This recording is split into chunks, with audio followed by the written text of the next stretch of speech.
On today's video, I'd like to share with you guys a few tips on keeping these hand augers cutting real good.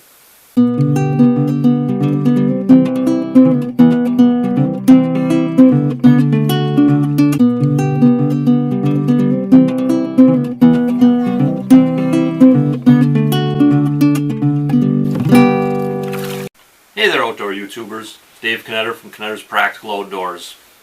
And I know a lot of you guys out there, you do have some experience with these hand augers. Maybe it was a good experience, maybe not so good of an experience. I know when I was a kid, I cut a lot of holes through the ice with hand augers. And most of the time those hand augers were not very efficient. I can remember being out on the ice with my buddies, and one guy would be cranking the auger, the other guy would be leaning down on the top. It'd still take us like 10 minutes to drill one hole, you know. I know at that time I could not wait till I could afford a power auger, right? And I know a lot of you guys out there, you guys got the good power augers, you know, they make some fantastic augers these days. I've got the old Jiffy Model 30. It's about 20 years old, but I'll tell you, it cuts great. It starts great. I still use it all the time. It's really been a good auger for me. But I still believe there's a time and a place, at least for me personally, for the hand auger. Now, if you're going to go out, you're going to go out with your buddies, you want to get this big tip-up spread, you want to drill some extra holes for jigging in, maybe you're fishing for walleyes, maybe you're fishing for pike, where, you know, it's kind of important maybe that you go with that 8 or 10 inch hole, and then maybe you're in that spot and you're not getting fish, you want to pack it all up, shoot across the lake, and do the whole thing over again. I think we all know hand auger is not the right tool for that job. But if you're going to go out like I do sometimes, maybe you're going to just go out for panfish for a couple hours in the evening, you're going to go to a specific spot, drill 2 or 3 holes, that's where you're going to fish, you know, for better or for worse, that's where you're going to fish. Hand auger is an excellent option for that. And if you take care of these things, they really do cut really efficiently. It doesn't take too much effort to get through even like a couple feet of ice. You know, if you're just drilling 2 or 3 holes, it's really no big deal. And of course, fishing for the panfish, you can get away with going with the 6-inch auger. I have an old 8-inch hand auger, and I picked this up recently to kind of get away from that 8-inch hole. You know, a lot less work cutting a 6-inch hole, and when I'm fishing for panfish, that's really all I need. So, like I say, for me, there still is a time and a place for a hand auger like this. You know, and another thing, if you're pulling a sled, if you're walking out and pulling a sled, I know like old Mr. Jiffy Model 30 there, you put some gas in him, and he weighs about 40 pounds, you know.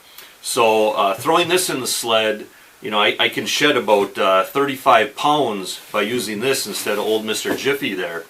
So, yeah, like I say, for me, there still is a time and a place for a hand auger, but they got to cut efficiently. They got to cut good. And, you know, I know a lot of you guys out there have probably had some of the not so great experiences with hand augers at one time or another. And you're maybe not even really sure why, you know, you just think hand augers just don't cut very well, but they do if you take care of them. And you know, of course, the obvious thing is really sharp blades. You know, you got to have really sharp blades to cut efficiently, right? And I think most of you guys realize that these blades got to be really nice and sharp. And you know, there's a few ways to do that. Of course, new blades are going to be sharp. You know, some guys will try and sharpen older, duller blades, and that's not a bad option either. But one thing to keep in mind, and I don't think a lot of guys realize this, how important it is to not damage this cutting head. And I don't mean just the blades. I mean, do not let this cutting head get bent or kind of smashed in any way, because once you change the angle of these blades, this auger is not going to cut right. The efficiency is just going to go right down the drain if this gets bumped or bent in any way. If you think about it, these blades are sitting there at a certain angle as you're cutting. And if you damage the blades or the mounting bracket that the blades go onto, and you change that angle in any way, now you're either going to be cutting too much ice or you're going to be cutting not enough ice. Of course, cutting too much ice, it's going to be too much work, and you're going to be binding, and it's going to be hard to crank the auger around. If you're cutting too little ice, you're going to sit there and crank and crank and crank, and you're really not going to get anywhere. You know, you're really not going to be cutting those shavings up at all. So, you know, like I say, I think people don't even realize sometimes that they're damaging this cutting head. And one of the ways that guys do that is you'll be drilling a hole and you'll break free, you'll break through the hole, but then there's that little chunk of ice still on the bottom lip of the hole, right? You guys probably know what I'm talking about. You can't pull the auger straight up, so you kind of try to force it. And you don't want to do that, because then when it does break free, you could damage either the blades or the bracket that the blades bolt onto on the edge of the hole, you know. And when you're drilling, you don't want to like torque it side to side. You don't want to like kind of lift it up and try to pound that little lip of ice at the bottom. You don't want to use this head to pound that out or anything. You really got to treat this somewhat delicately. It's designed just to be kind of spun and cut ice. It's not designed to be a pry bar. It's not designed to be a hammer. You know, if you think about it, you've got a lot of leverage. You know, once this is in the hole, you've got a lot of leverage. It doesn't take much pressure to torque things one way or the other. You know, you guys know physics, right? You kind of got this lever, and it doesn't take too much that you could actually bend these. Another thing that guys do sometimes that I don't think is very good for an auger is re-drilling pre-existing holes. You know, maybe you were fishing in this spot the day before, the holes froze up, and you go right to that exact same hole and you start drilling again. And you know, if the hole is froze solid all the way through, it's probably not a big deal. But sometimes what happens, it's only going to be frozen at the top, and then the rest of the hole just becomes a narrower cylinder.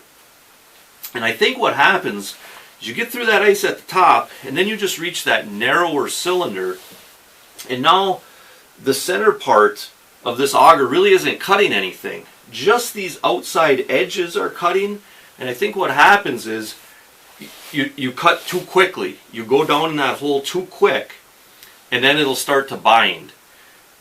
You know, it's not really designed to just have these outside edges cutting. It's almost like, you know, if you were drilling like with a regular hand drill into really soft metal. You know, if you guys have ever done that, you drill into really soft metal, it's like the bit grabs too much and the drill just wants to buckle and bind. So I think that happens sometimes when you're re-drilling pre-existing holes. And so when that happens, I've seen guys, they're fighting with the auger. And now again, you get into that, you torque it side to side, you're pulling on it, you're pushing on it. And again, you're kind of risking maybe bending these brackets, kind of dulling the blades, maybe, you know, kind of messing up the blades. So you want to kind of stay away from that. And, you know, I had mentioned earlier, like, you know, some guys will sharpen the blades. And that's good. There's nothing wrong with that. You just want to make sure and get that same bevel angle if you're going to sharpen the blades. You know, pay really close attention to the blades when they're new, and you're going to kind of want to try and mimic that. Now, for me, I just go ahead and I buy new blades. When these get dull, I'm just going to buy new blades, and I'm just going to go with that. You know, it's only going to be every 2 or 3 years that I'm going to have to do that, and I think it just works out better just to buy the new blades. If you're going to want to change these blades, it's a real good idea to actually loosen them up. And what I like to do is take some of this non-stick cooking spray and kind of spray it in and around. You know, get it between the blade and the mounting bracket. Get some of this spray on these little bolts. You know, this is non-toxic. It's soybean based spray. You know, it's the kind that you spray in the pan before you fry something up so the stuff you fry doesn't stick to it. So it's a good idea to take this and spray it all around, in and behind the blades.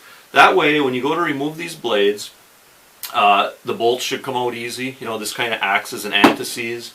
And then the blade won't adhere or rust to the mounting bracket. The blade should come off nice and easy. And the way I do that, it's really a good idea. You know, if you can, if your model auger allows you to put this cover back on,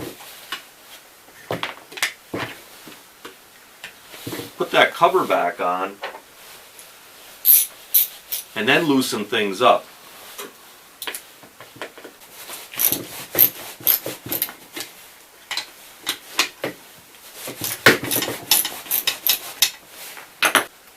Then we can back these off.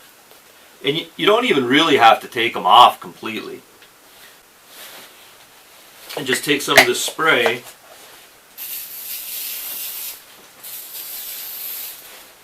kind of spray it in and around, get it down between the blades and the bracket, and then just go ahead and tighten them back up. And of course I want to put this cover back on before I tighten them up too.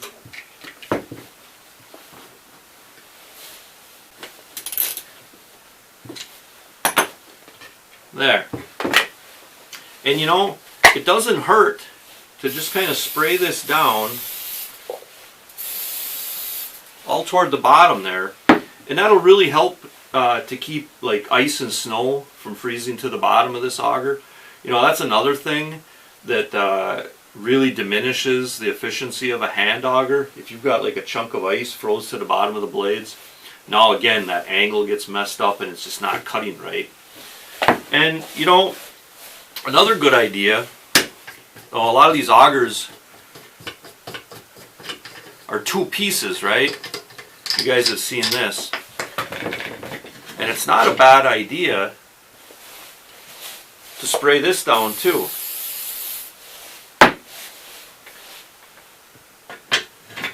You know, I've seen some old hand augers where these two pieces just get rusted together. It's just like they're welded shut, right? And you really can't get them apart if you want to break them down or you want to change the height of the auger. Probably want to spray this down a little too.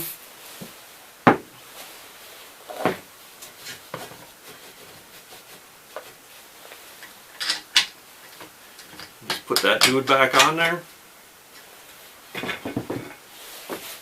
And there you go. You know, another good reason to use these hand augers, you know, and this again goes back to when I was a young kid. I'd be out ice fishing with my dad. And, you know, I think sometimes he could sense when I was maybe starting to get a little cold. Maybe I was on the verge of asking to go home or something. And I think he could sense that. So a lot of times he'd be like, oh, hey, you know, why don't we take those 3 tip-ups over there, let's drill some new holes over there and move them. You know, I wouldn't doubt if we'll get some fish over there. And so I grabbed the hand auger. I'd drill some new holes, we move the tip-ups, and hey, lo and behold, I would be warm enough to stay out for another hour or two, right? So, you know, that's another little tip for you guys that, you know, if you fish with kids and you're out there with the hand auger, of course, the kids have to be old enough to be trusted with the sharp blades, you know, at the bottom of these hand augers. But if they are, you know, that's another little tip you can use. Anyways, hey, remember this, guys. Hunt, fish, laugh, repeat. This is Dave Knetter from Knetter's Practical Outdoors. Hey, thanks for watching and God bless.